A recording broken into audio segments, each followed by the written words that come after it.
So we have the King James, we have the Amplified, we have the New International Version, we have the Message. Where did all these Bibles come from? What's the origin and the history of the English Bible? That's what we'll be talking about in this video.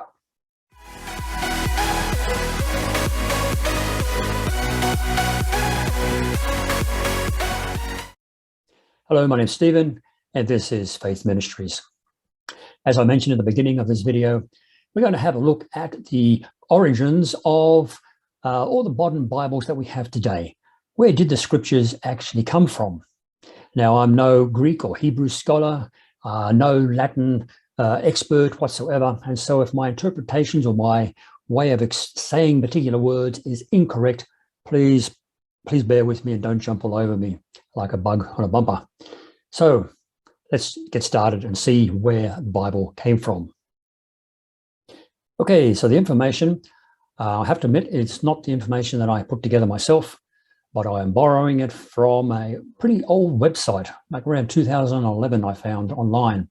And so there's no actual contact information there. So I have a link below if you'd like to read more detailed information, a write-up on this.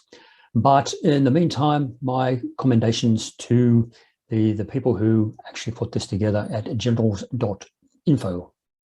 So if we go back, the origins of Bibles that we have today, they go back at least 3,000 to 3,500 years. We see over here, we have around the 450 BC mark, right through to over nearly 400 BC. We have the use of the archaic Hebrew, which then was written, which then changed over around that period of time to a more modern script for the Hebrew, which is what we have today. Part of the Old Testament, such as Daniel and Ezra, they were also written in Aramaic, and you may remember that Jesus spoke Aramaic. Then we have around the 300 to 200 BC, we have the Greek Septuagint being translated, where a number of scholars, I think there was something like 70 or 60 number of scholars, forgive me, they came together, they independently in different groups translated the Hebrew into a Greek Bible form of the scripture. It was the Old Testament plus the Apocrypha. Then around the 150 BC, we know that the Dead Sea Scrolls, they were put together at that time.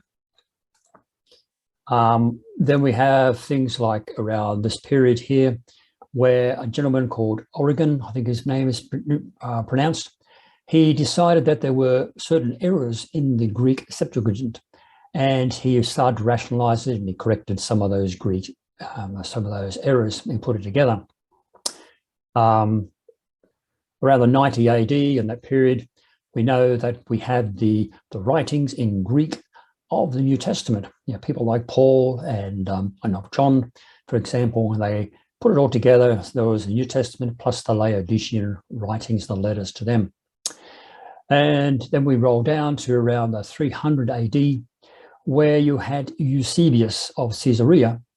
He defined the canon under the Emperor Constantine around the 322. In other words, they decided what books belonged to the New Testament and what didn't belong at that time. We come down here, we can see that we have basically a Hebrew line which ran down here. We have a Greek, which then swung across to this side here, and then we had a Latin. And the church at the time decided that they wanted a Latin Bible so that the priests could read it, or only those who actually could write or read Latin could read it. And so around the 383 AD, we have a gentleman called Jerome's Latin Vulgate, which was put together, which contained the Old Testament, the Apocrypha, and also the New Testament. And that was under the Council of Carthage in 397, etc. Now we're just running through this pretty quickly. There's a lot more detail if you want to read about it in other books, but I just thought it's interesting to have a look at this. And then under the actual Hebrew, the modern Hebrew runs down, and they found that there was a thing called a Masoretic text, where the vowels and the accents were standardized and made it a lot easier to read and understand. It was also around this time that Rome, or the Catholic Church, said that the Bible would only be made up of Latin for people to read. So around 1382, we see that Wickliffe, a gentleman called Wickliffe, he was the first person to put together an English-speaking Bible. Now, Wickliffe also, he was so frowned upon by the established church at the time that believed that the only Bibles to be recognized was in Latin, or if you're really a scholar, then Greek and Hebrew. And so his bones were basically ground to dust so that nobody would know where his grave was at that time. In 1455, we have the Gutenberg inventing the printing press, which before that, it was all handwritten. Or the Hebrew or the Greek and the English under Wickliffe, it was all handwritten. But in 1455, along comes a printing press. And so we have 2-volume Bible done in Latin. Then in 1516, we have a Greek and Latin Bible, and it was put together by Erasmus and his fellow scholars, and it became known as the Textus Receptus. There was a typeset table, it says here in Greek, of over 200 versions.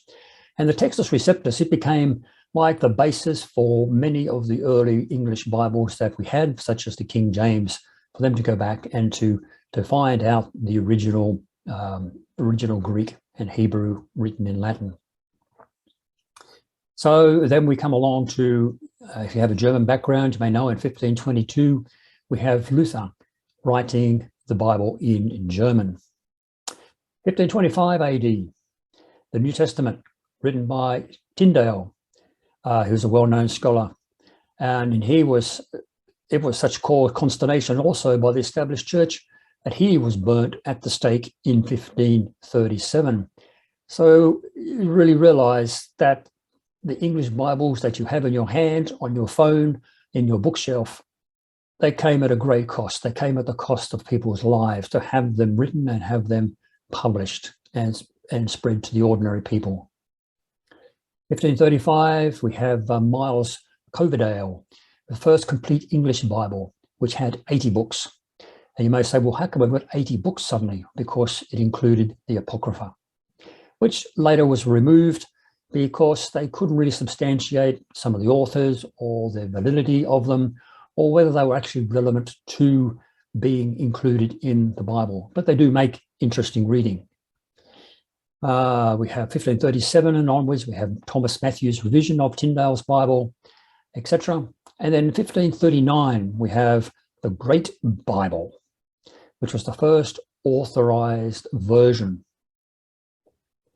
And then we come down, we have Stephanus' translation in 1550, which is a major landmark in interpretation and accuracy. 1560, we have the Geneva. It says here, written in Geneva by exiled reformers, and it was the first study Bible, so that ordinary people could get a copy of this Geneva Bible, and they could actually study it because they had notes and side points in it. 1568, there was one called the Bishop's Bible, which was the second authorized Bible. It was the Geneva minus any anti-papal, anti-Catholic study notes that were put in there. Back in 1582, Rome, or the Roman Catholic Church, they eventually surrendered that the Bible could only be written in Latin, and they agreed that, okay, we can have Bibles in English, we can have Bibles in German. So in 1609, 1610, we have the Douay Rheims, which was the first and the root of the Catholic Bible, written specifically for the Catholic Church. And then we come along to 1611 AD, where we have the King James Bible was written.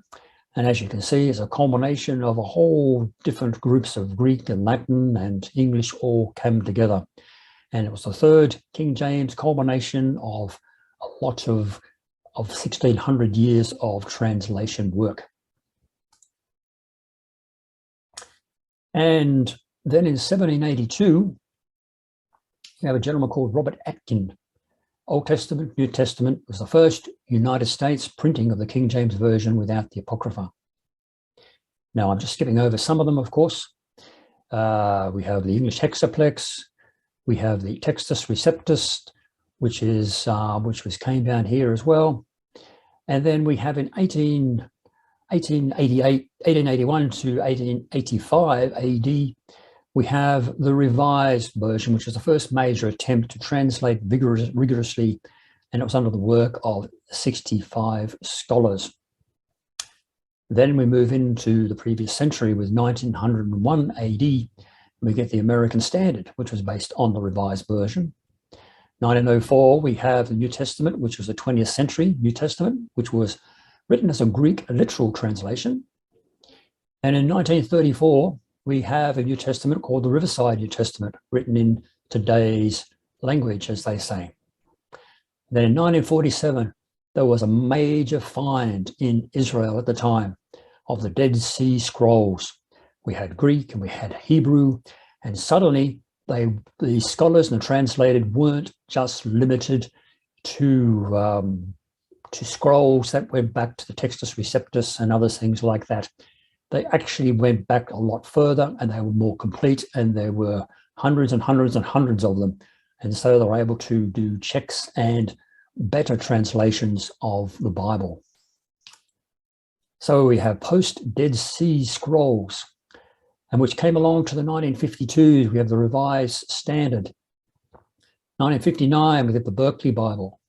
1961, the New English Bible. 1965, the Vulgate, which was a revised Vulgate approved by the Catholic Church.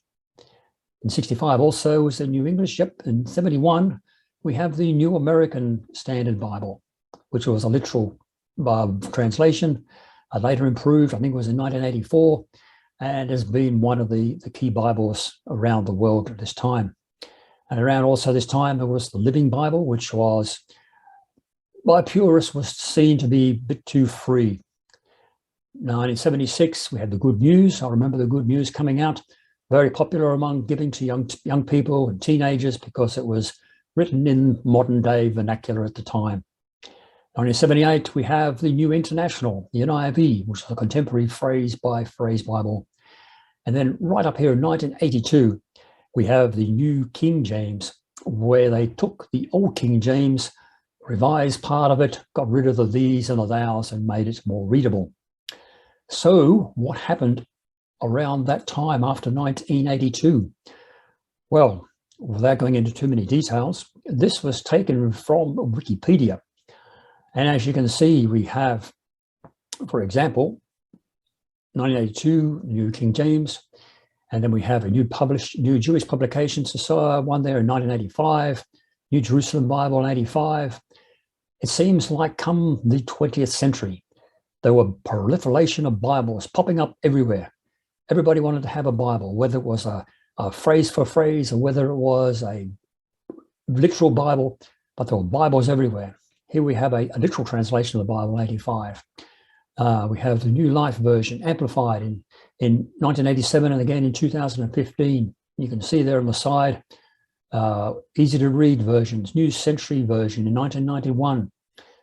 We have the God's Word, as they called it, in 1995, Contemporary English Version in 1995, Third Millennial Bible in 1998. And on the side here, if we go back to that section, I'll put a link to that as well. You can see where they actually got their translations from. Complete Jewish Bible in 1998. And then we slip over in the year 2000, we have the World English Bible. The English Standard Version, which is another literal one in around 2001, 2007, etc. The Orthodox Jewish in 2002, the Message came out in 2002. Up here we have the New English Translation in 2005, Revised Standard Version, which is the Catholic one, in 2006, the Orthodox Study Bible in 2008, the Inclusive Bible in 2009, New American Bible Revised Edition in 2011, International Standard Version 2011, the Common English Bible 2011, Names of God Bible in 2011 and 2014, The Voice 2012, Modern English Version, or the MEV, was 2014. The Berean Study Bible came out in 2016. and all these other Bibles in between, as you can see, the Christian Standard Bible, 2017, Hebrew Bible, English Standard Version, which is another Catholic one, a Revised New Jerusalem Bible, 2018, Literal Standard Version in 2020, which we did a video on recently, 365-day Bible, and also the Legacy Standard Bible in 2021, which we also did a video on. You can check that out later, which has become a very popular one. So, as you can see, there have been a multitude of Bibles since the printing press came along and since the turn of the 20th century. So it's a very quick overview of how we got today's Bible. Some of the things may have been rushed over and been slightly inaccurate, but it gives you an indication of how it came through the Hebrew and then the Greek and then the Latin, and they all wove together. People risked and gave their lives for the translation of the Bible into English and other languages. And then we have people in different groups and universities, etc., wanting to express the Bible in a certain way, to either to match the denomination or to match the current way of speaking, etc. But it's a fascinating subject to have a look at. Some Bibles, you can actually look at the front of them. They have a whole 30 or 40 pages given over to where the Bible also came from. And it's an interesting read if you have nothing else to do. So thank you for watching this video. I hope you enjoyed it. Until next time, God bless.